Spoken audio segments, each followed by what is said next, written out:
I actually want to thank you because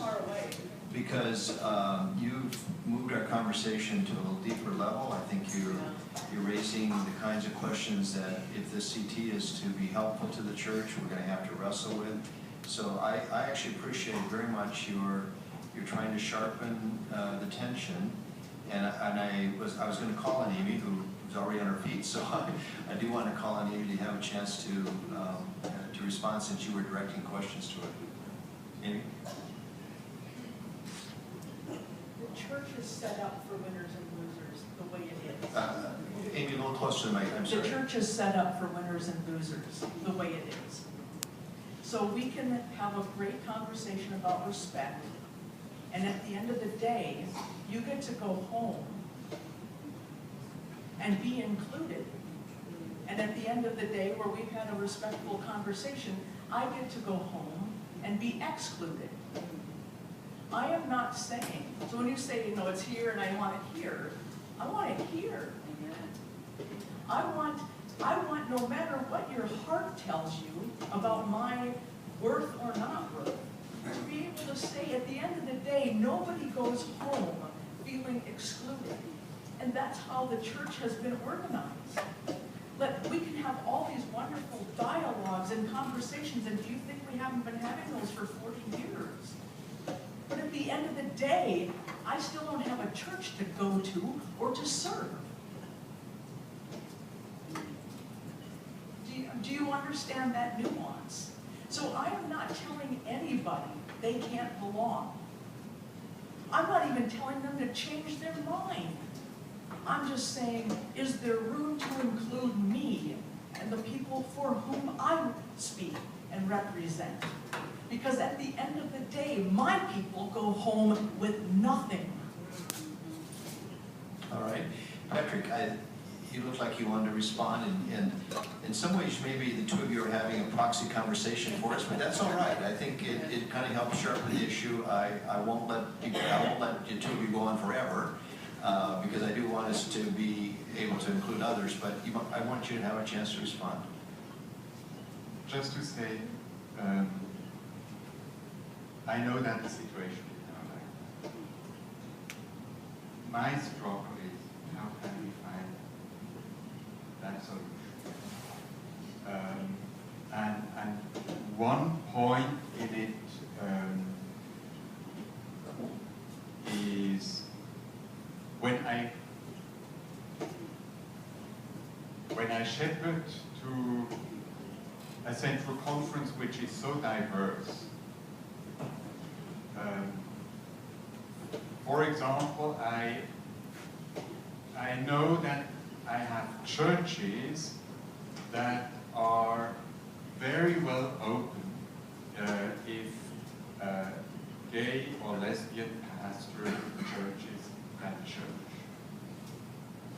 I know that I have other regions where it would split the church and somehow move out half of the church. My struggle is how can we get to a solution where both is possible. Yeah. Perhaps we need some more. Well, this may be disturbing, but you and I are saying the same thing.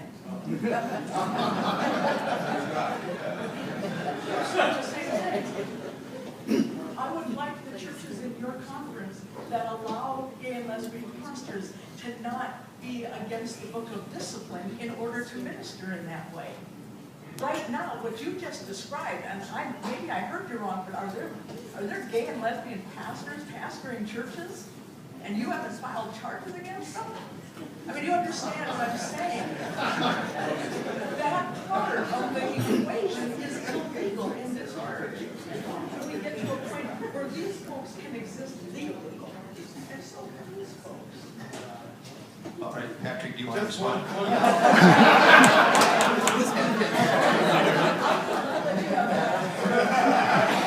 Bishop Streiff, if you want to take the fifth, it's all right.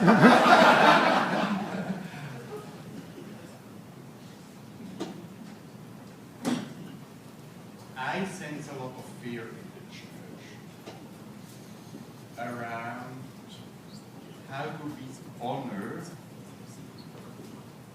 those who are of a different mind, and in a way that they do not think all of a sudden we have to agree on the homosexual issue in their personal convictions, and they say we simply cannot imagine having such a pastor. We would leave the church if we get such a pastor.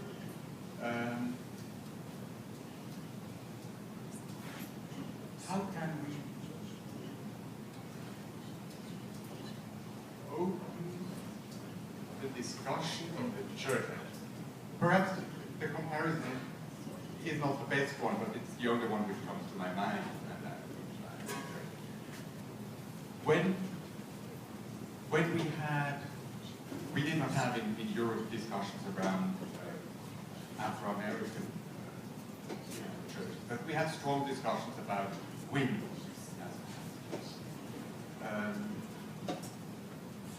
When we started to ordain women as pastors, some of our churches were strictly opposed, would not have accepted women as pastors. I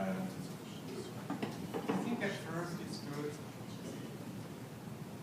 to give that possibility for women to be pastors, and at the same time not to place them as a bishop directly in a church where there is a strong resistance. Yeah, to begin to live into that reality and to see the gifts and graces they can bring. And so my struggle is how can we build a process where we begin to walk together. I'm going to give Amy this last word on this sort of mini debate going on, and because there are others that want to now engage, and I'd like to expand the conversation. Unfortunately, it won't be the last 7 words. What I hear in what you just said, and I don't disagree with anything you just said, is that, Amy, there are people over here with a different opinion. Therefore, there's no place for you. Hang on. That as long as we have this diversity here, there is not room for your diversity here. And so gay people have been sacrificed on the altar of unity for 40 years. And so what I hear, and I don't know if that's what you intended, but what I hear is as long as we have this diversity, we aren't going to ever make room for this diversity. That's what we want. Okay, all right. There's several now that want to speak.